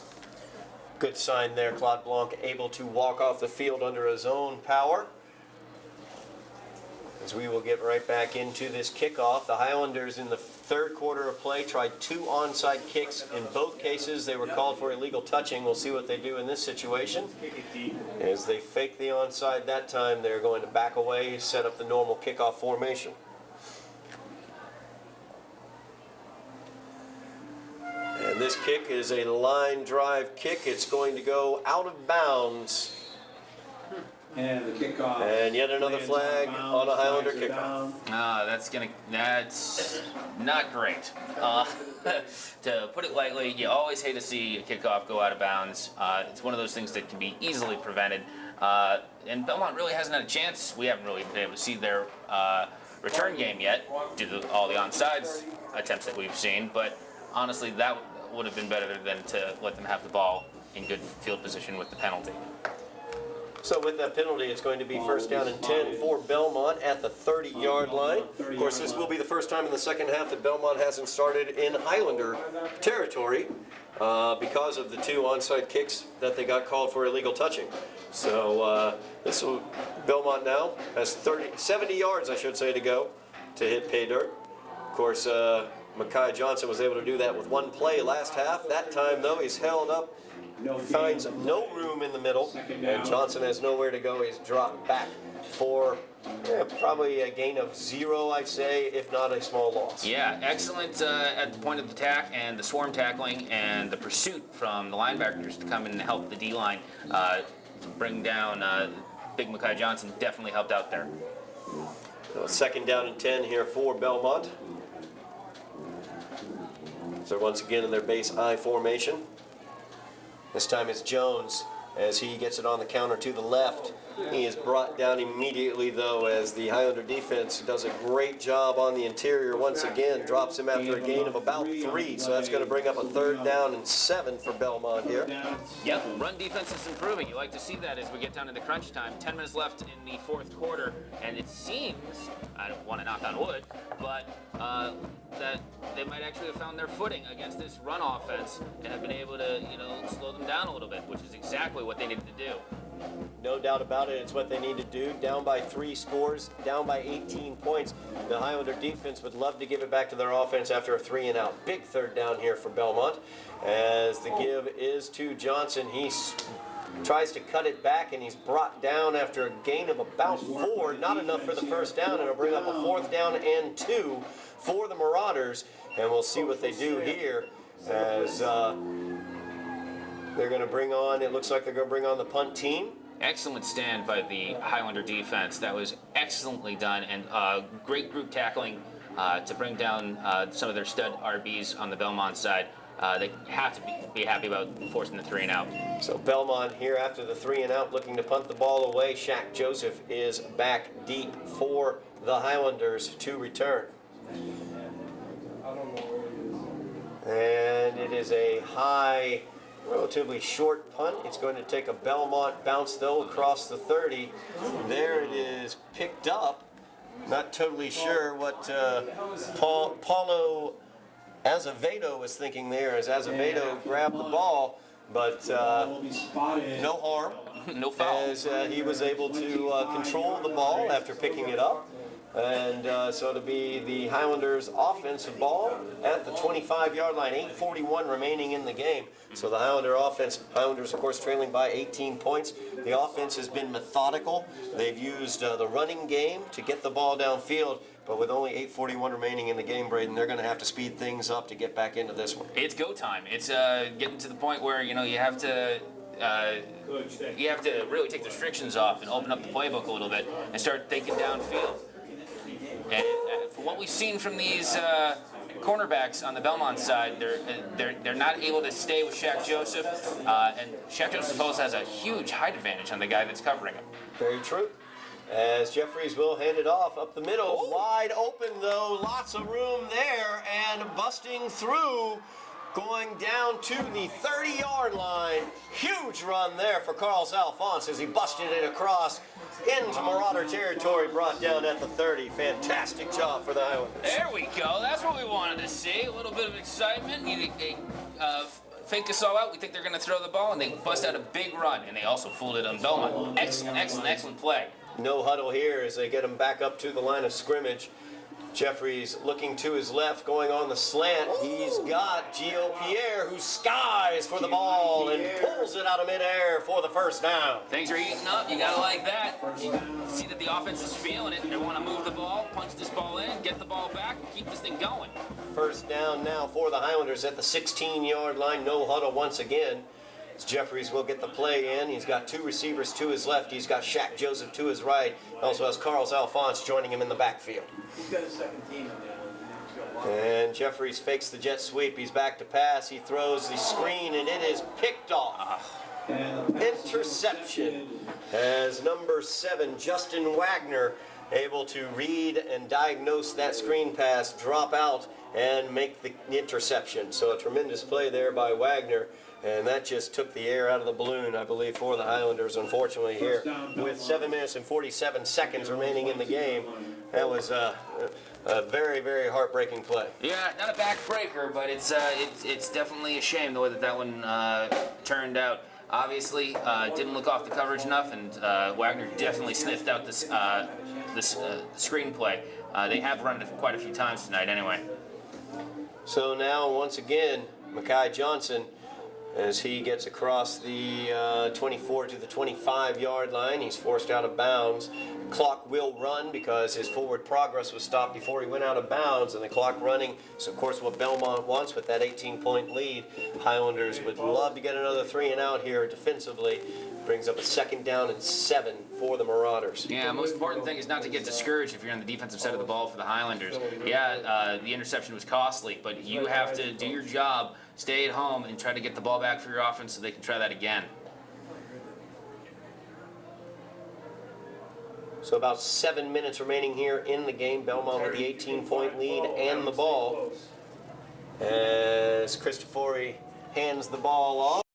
And right up the middle goes Mackay Johnson as he's able to get the first down across the 33 to the 34-yard line. Well, Johnson comes out. We haven't seen him really bust a big one in a little while, especially this half, but he comes through when they need him. Comes in and gets them the really important and backbreaking first down for the Belmont Marauders. So now 6:45 remaining in the game. The Marauders taking as much time off the clock as they can. Cristofori goes over, gets the play, brings it back out to the huddle. Base I formation once again. And the give is to Jones this time. Jones is across the 44 or across the 39 to the 40-yard line. Brings up a 2nd down and 4 for the Marauders.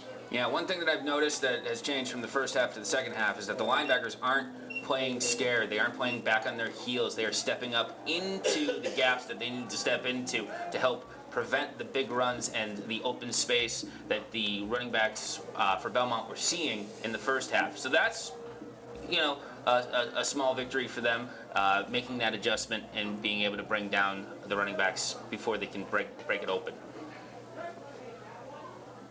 So a 2nd down and 4 here for the Marauders as Cristofori is in the shotgun formation. He hands the ball up right up the middle. That's Ben Jones once again. And he gets the first down near midfield. He's brought down at the Belmont 48-yard line. He's going to let the clock roll here. Just 5.5 minutes remaining here in the game. Yeah, and if you're on the defensive side of the ball and you're one of the linebackers, one of the defensive linemen, you really have to be looking for an opportunity to punch the ball out, force a fumble, make a play if you can to try to get the ball for the offense because time is running thin. And that's that dangerous Mackay Johnson right there, dotting the eye of the I formation. The give is to Johnson. He'll step away from one tackler. He's brought down as he crosses midfield. Gets it up to the Highlander 49-yard line, so it'll bring up a 2nd down and 7 for the Marauders. Yeah, he was making some pretty good headway right until he ran into Carlo Gurton. That'll stop headway in many ways. Yeah, it will. Big Carlo, who is actually one of my students, very, very nice, smart kid, and just a heck of a guy. Quiet as can be, but it's great to see him out in the football field because he's anything but quiet, laying down the booms on the star running back for Belmont. So it's 2nd down and 7 now for Belmont. As they pitch it out this time to Jones. Jones trying to find his way through. He's got some nice blocking in front of him, is able to get the first down as they'll move those markers once again. He did go out of bounds, so that's going to stop the clock. But it'll be a first down for Belmont as they mark this one at the 40-yard line, it looks like. Yeah, clock continues to run. 4 minutes left in the fourth, and at this point, it's really do or die for the defense. They really need to come up with a play here to get the Belmont offense off the field. So first down and 10 for Belmont, the Highlander 40-yard line. As Cristofori calls out his signals, taking his time. 3 minutes, 40 seconds remaining in the game. The clock is definitely Belmont's friend with the 18-point lead. Cristofori back to pass. He looks out to the outlet receiver, which is Mackay Johnson. Nothing doing there as Johnson's immediately brought down. Justin Berry involved in that tackle. So it'll bring up a 2nd down and 10. This time the Highlanders going to take a timeout to stop the clock with 3:15 remaining in the game. As you said, Braden, the Highlander defense needs to get the ball back into the hands of the Highlander offense. The Highlander offense was moving the ball very effectively. Throughout the season, you know, we've seen the young quarterback Elijah Jeffries struggle with his consistency. It was another case, I think, another situation of that in play. As, like you pointed out, he didn't look off the defensive players well enough. The screen was well read by the defensive lineman who was able to make the interception. And this time Jones bounces through one tackle, is able to get out of bounds at the 32-yard line. It's not enough for a first down. It'll bring up a 3rd down and 2 for Belmont here with 3:05 remaining in the game. Of course, Jones did go out of bounds in that situation, so the clock does stop with 3:05 remaining. The Highlanders don't have to use a timeout. Yeah, and letting him run out of bounds is a smart move, savvy move by the defense who helped guide him out that way. And it's one of those things with young players. To go back to your point, Todd, about experience and just getting these players some more snaps, that's going to have to come with time. There's growing pains that you're going to see. Luckily, he's just a sophomore. Yep. So big 3rd down here as the offensive line gets a good push, but the Highlanders able to push right back through it. We'll see where this ball is going to be marked. It looked for all the world like there was a huge gaping hole, then suddenly the linebacker stepped up and filled it, and they're going to go ahead and give the first down as they gave them up to the 30-yard line. I was thinking the Highlander defense may have stepped in there and prevented that first down, but no dice. No. One thing I have noticed, though, is that their tackling has improved in the second half. They're getting their pad level low and really going after the midsection of these running backs. Instead of trying to go up around the head and around the shoulders, you're not going to bring those guys down that way. They're charging with a full head of steam. But they seem like they're coming more towards the hips and watching the hips, and that's really how you're going to bring these guys down. So 2 minutes, 25 seconds left in the game. The clock is rolling as Belmont will toss it out to the right-hand side. That's Ben Jones once again. Jones is brought down by a host of Highlanders. It looked like a couple of the Highlanders reaching in there trying to knock that ball out. Good job by Jones holding on to it as well. The clock will continue to run as we near 2 minutes remaining in the game. Highlanders trailing by 18 points. It's going to cause a Highlander timeout as they try to get the ball back into their offense's hands. We've got a 2nd down coming up. They managed to stall them here. They haven't made much headway, but they're not trying to make headway. They're not trying to score again. All they're trying to do is eat clock. And, well, there's the small victory of not letting them score again. The most important thing here is to try to get the ball back with as much time as possible so that they can at least try to get a score in. Highlanders use that timeout to stop the clock, a 30-second timeout, so we're right back to play here. It's Chris Forey back in shotgun formation. He looks to pass, and that ball is picked off. Yes. Picked off. Looks like a possible, and it is a big pick six for the Highlanders. There we go. No flags on the play. The Highlanders right back in this one with 1:43 remaining. They've cut it down to a 38-26 deficit. And that's why you keep playing. That's why you keep hustling. You come out and you can sniff out the mistakes. A big mistake made by the Belmont quarterback to throw that pick, and the pick six just took it to the house. Knew exactly where he needed to be, dropped right in on the coverage, and took that thing all the way back for the touchdown. Awesome job. Great job reading the play. They've been running that little 5-6 yard out throughout the day. They tried it on that play and the big pick six. So a huge play there for the Highlander defense is not only did they get the ball back for a moment, and they got 6 points out of it as well. So now pending this extra point is going to be probably a 2-point conversion for the Highlanders, looking to make it a 10-point contest. Highlanders are going to call timeout here as they try to set their offense for this play. Yeah, obviously we're not done here, folks. We got some more football to play, and the Highlanders aren't quite ready to give up on senior night. So a huge play there for the Highlanders, a big pick six. Returned a good 70 yards on that play. So an excellent job by the Highlander defense, stepping up big there. We'll see what they come out with here as they look for a 2-point conversion. They can cut this game to a 10-point game. It's still a 2-score game at that point in time with only 1:43 remaining. You know, obviously we'll see an onside kick yet to come. Hopefully the Highlanders will let it go 10 yards before they touch it. And hopefully they will recover it, and we'll see what happens from there. But well, just as we saw, anything can happen. So let's no question.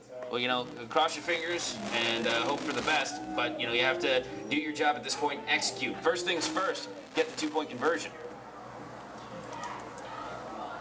So Jeffrey's out there looking for the 2-point conversion. It's back to pass.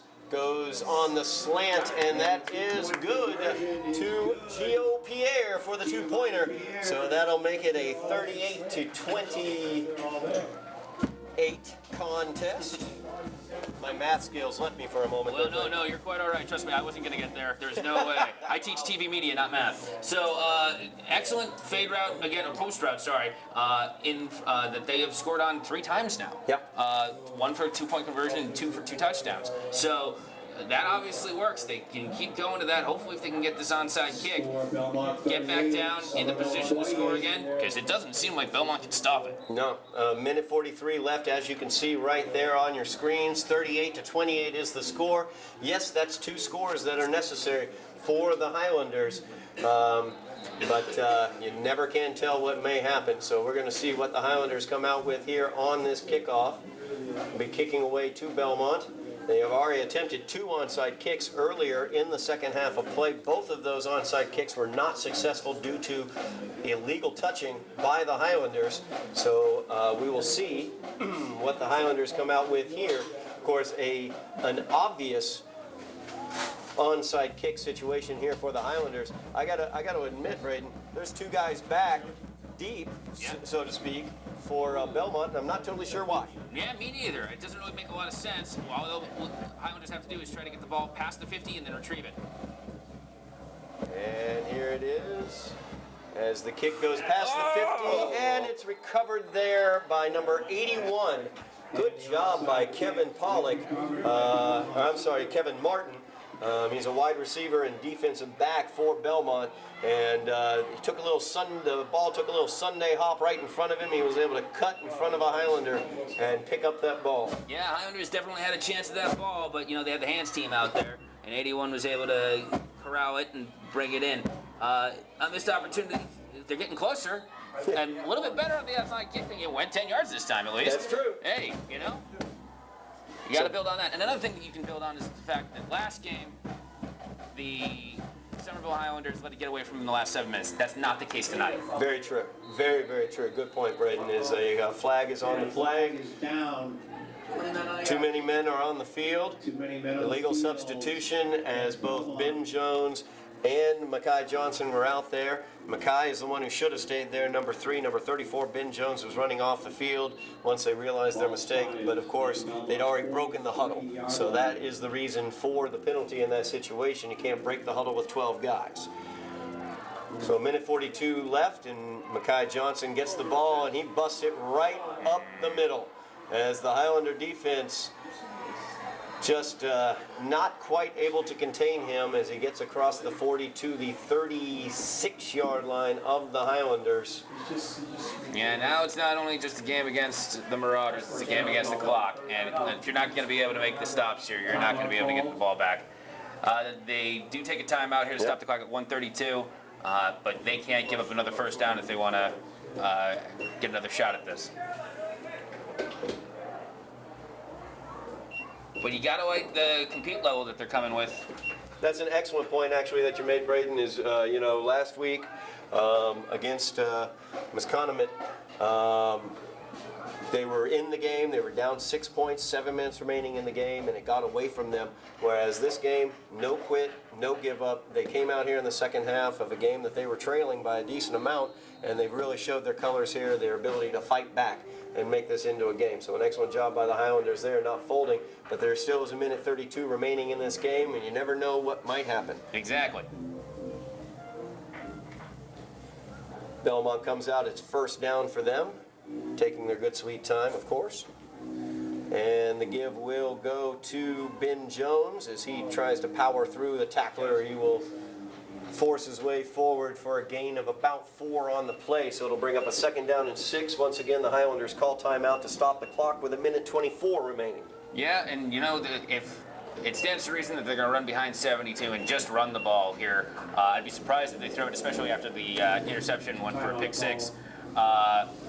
last time around, all they're going to do is feed the ball to either Mackay Johnson or to Ben Jones, and the Highlanders just have to be ready to step up into the holes and fill it to try to stop them and try to get the ball back.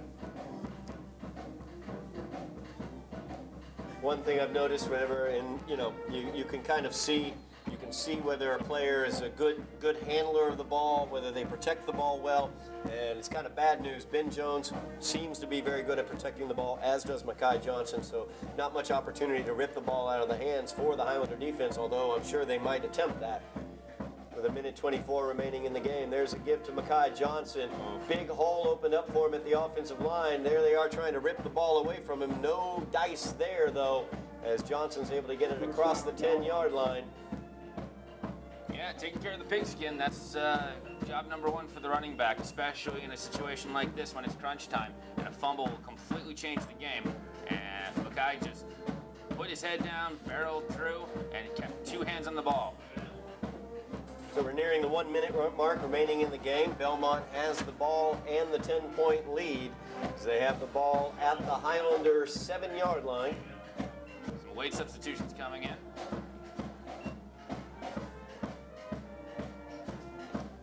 Belmont content now to take a knee as they're in the safety formation. Highlanders not any timeouts or not enough timeouts remaining. I'm not totally sure whether they have any timeouts remaining. I know they don't have many though if they do. And that will do it right there, I believe, as that gets us down to 34 seconds remaining in the game. Belmont took the knee. It's really too bad. It was a spirited effort from the Somerville Highlanders tonight, and they really showed some really nice gumption, especially in the late parts of this game when they really could have folded up their tents and quit. But they showed some fight. No doubt about it, they definitely did. We saw some of that youth, some of that ability that will be highlighted next year, no question about it. Really came to the fore here in the second half, but also some of that youthful inexperience came to the fore as well. Elijah Jeffries with a critical interception as the Highlanders were driving downfield trying to turn it into a closer game there in the second half. But unfortunately, the Highlanders come away with a loss here on senior night as they fall to the Belmont Marauders by the score of 38-28. Braden, we talked about it throughout the night, the inexperience, but also the heart that we're seeing from the Somerville team. We saw it once again this evening. Yeah, we definitely did. And we saw on senior night, the seniors lead a very, very, very capable squad to a very, very, very challenging game and a very good effort on both sides of the ball. Things didn't quite go their way, but you're imparting that wisdom on senior night as they think towards the future and what they're going to do outside of Somerville High, what they've been able to accomplish at Somerville High. They can now lead by example, and the young talent that we now have can show that and can take that under their wing and take that experience and build on it, hopefully, for next year. No doubt about that. Somerville, still a few games remaining, of course, on Thanksgiving. A huge rivalry game as well against Cambridge Rindge Latin. But unfortunately, coming away losers tonight against Belmont as Belmont pulls away with the victory 38-28 over the Highlanders tonight on senior night at Dilboy Stadium. On behalf of Braden, Moriarty, my name is Todd Harmon. We've enjoyed bringing this contest to you this evening from Dilboy Stadium, and you have been watching Somerville Highlander football on Somerville Educational Channel 15.